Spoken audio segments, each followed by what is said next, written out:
नमस्कार दोस्तों, स्वागत है आपका हमारे चैनल ट्रांसपोर्ट गुरुजी में। जैसा कि आप लोगों को पता है कि हमारा चैनल हमेशा आपके लिए कुछ नई चीजें लाता है और कुछ नए बिजनेस के तरीकों के बारे में बताता है। दोस्तों, हमारे पास बहुत सारे लोगों का कमेंट्स आया था बालू के बिजनेस के बारे में, जो ट्रकिंग इंडस्ट्री से ही कहीं ना कहीं से जुड़ा हुआ है।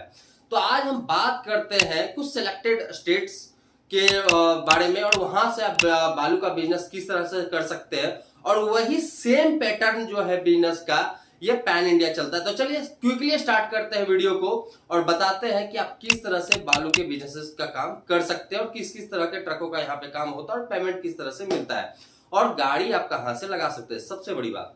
तो दोस्तों चलिए जानते हैं विस्तार से। सबसे पहले हम बात करते हैं दोस्तों कि आखिर इंडिया में बालू का जो सप्लाई है वो कहां कहां से होता है और किस किस तरीके से होता है।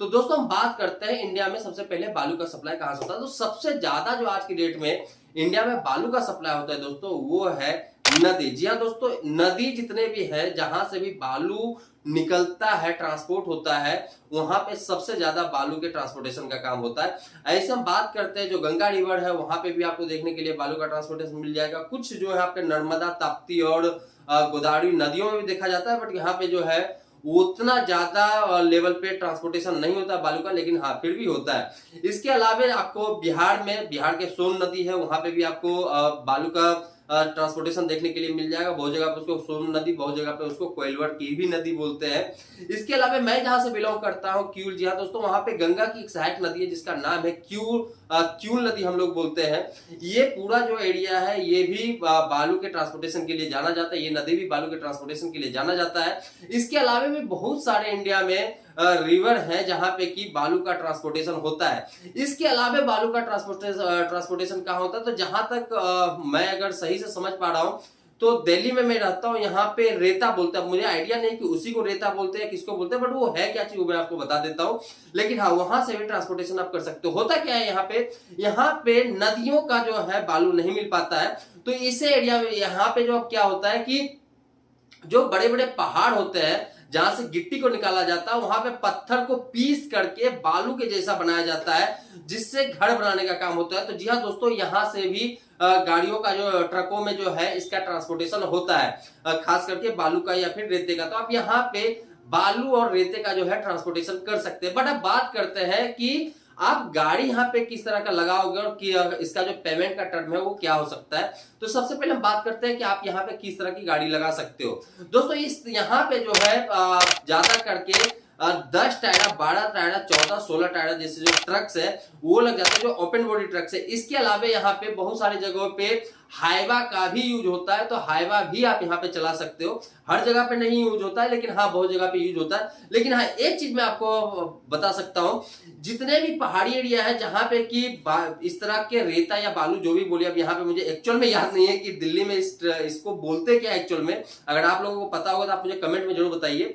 यहाँ पे क्या होता है कि जैसे हरियाणा में है, राजस्थान में है, बड़े बड़े पहाड़ है, जिसको काट करके उसके पत्थर को बालू की जैसा पीसा जाता है और उसका ट्रांसपोर्टेशन किया जाता है। तो जो पत्थर है उसका हाईवे में, हाइवा के अंदर डाल करके, डंपर के अंदर डाल करके ट्रांसपोर्टेशन किया जाता है। और वो जो डंपर होता है वो 10 टायरा, 12 टायरा या फिर कहीं कहीं पे छोटा जो डंपर होता है 6 टायरा का, वो भी यूज होता है। तो आप यहाँ पे हाइवा का भी यूज कर सकते हैं। इस तरह के बिजनेस में आप यहाँ पे 10 टायरा, 12 टायरा, 14 टायरा, 16 टायरा जैसे ट्रकों का भी यूज कर सकते हैं। बात करते हैं क्या इसमें छोटे ट्रक लगते हैं, तो जी हाँ दोस्तों 6 टायरा ट्रक भी आप यूज कर सकते हैं। बट 6 टायरा ट्रकों का जो ट्रांसपोर्टेशन है वो ज्यादा नहीं है, लेकिन हाँ अगर आपका जान पहचान है तो आप जरूर वहां पे 6 टायरा ट्रकों का भी काम कर सकते हैं। साथ साथ में यहाँ पे ट्रैक्टर का भी काम होता है। आप यहाँ पे अगर इस तरह से बिजनेस करते हैं तो आप वहां पे ट्रैक्टर आपके पास है, चाहे वो छोटे साइज का ट्रैक्टर हो, मीडियम साइज का ट्रैक्टर हो या बड़े साइज का ट्रैक्टर हो, आप उसका भी यूज कर सकते हैं। बात करते हैं इसके पेमेंट का कि आखिर इसका पेमेंट किस तरह से है और कैसा यहाँ पे पेमेंट मिलता है। दोस्तों हर एरिया में जो पेमेंट का कारोबार है वो थोड़ा सा अलग टाइप का, और यहाँ पे बालू के ट्रांसपोर्टेशन का टर्म्स भी थोड़ा थोड़ा अलग टाइप का होता है। सबसे पहले हम बात करते हैं कि सबसे ज्यादा जो बालू का टर्म्स यूज होता है वो क्या होता है। तो दोस्तों सबसे ज्यादा जो बालू का जो ट्रांसपोर्टेशन होता है वो सेल के लिए होता है। जी हाँ दोस्तों, सेल्स के लिए। अब ये सेल्स का हम बात करते हैं किस तरह का होता है, तो बहुत सारे ट्रक वाले जो होते हैं, जो ट्रक मालिक होते हैं, उनका किसी ना किसी बालू सप्लाई जो होता है, जो बिल्डिंग मटेरियल्स का काम करते हैं, उनके साथ कांटेक्ट होता है कि उनको वो बालू ला करके देंगे, बेचेंगे, और वो जो बिल्डिंग सप्लायर वाले हैं वो आगे जिसको अभी घर बनाना हो या जो भी करना हो वहां पे वो बालू बेचता है। तो सबसे पहला जो होता है कि यहाँ पे सबसे ज्यादा जो ट्रांसपोर्टेशन होता है वो आपका बालू सप्लाई सेल्स के लिए होता है। तो ऐसे कंडीशन में आपको जितने भी बिल्डिंग मटेरियल्स बनाने वाले उनके साथ आपका रिलेशन बनाना पड़ेगा अगर आप इस तरह के बिजनेस में एंटर करना चाहते हैं। तो जहां पे कि बालू को बेचा जाता है, जी हाँ दोस्तों, जहां पे बालू को सेल किया जाता है वहां पे आपको रिलेशन बनाना पड़ेगा बिल्डिंग्स मटेरियल्स जो बेचते हैं उनके लिए, या फिर जो रियल एस्टेट का बड़े लेवल पे प्रोजेक्ट का काम करते हैं उन लोगों के साथ भी आपको रिलेशन बनाना पड़ेगा। जैसे कि हम बात करते हैं दिल्ली में भी, नोएडा में आपको आप बिल्डिंग्स वगैरह जो है सोसाइटीज वगैरह बनता है, ग्रेटर नोएडा में बनता है, आपका फरीदाबाद में बनता है, गुड़गांव में बनता है। ऐसा ही आप जिस भी शहर से हो वहां पे भी कहीं ना कहीं इस तरह का सोसाइटी हो सकता है बनता हो। तो अब वहां पे जो उनके बिल्डर्स होते हैं उनके साथ आपको रिलेशन बनाना पड़ेगा जो बालू मंगाते हैं। अगर उनके साथ आपका रिलेशन है तो वहां से आप डायरेक्ट सप्लाई कर सकते हैं बालू को, अगर उनको बालू का जरूरत है तो।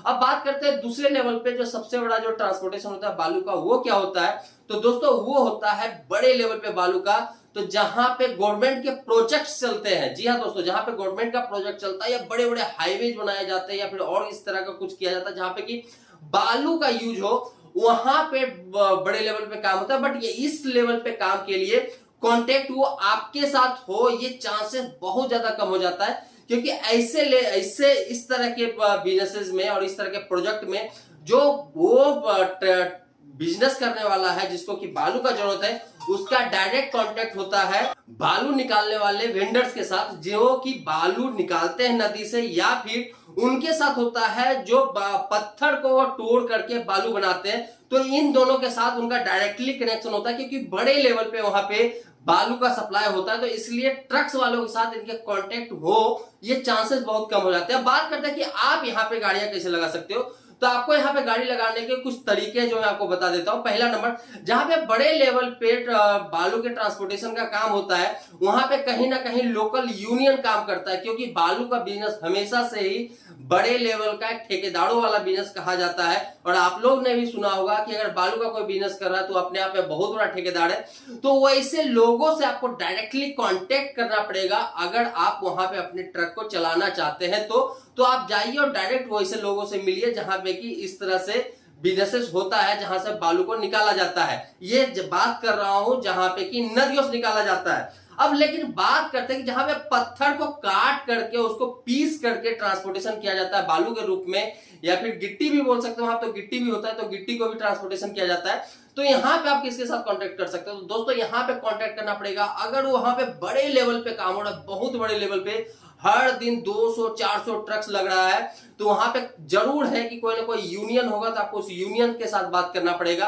अगर ऐसा नहीं है तो फिर आपको वहां पे जो भी क्रेशर के मालिक होंगे, जो एक्चुअल में उसको क्रेशर बोला जाता है, जिसको कि पत्थर से काट करके उसको गिट्टी या फिर उसको बालू में तब्दील किया जाता है, तो जो क्रेशर चलाने वाला मैनेजर होगा या फिर जो मालिक होगा उनसे डायरेक्ट आपको बात करना पड़ेगा आपके जो है बालू या गिट्टी के सप्लाई के लिए।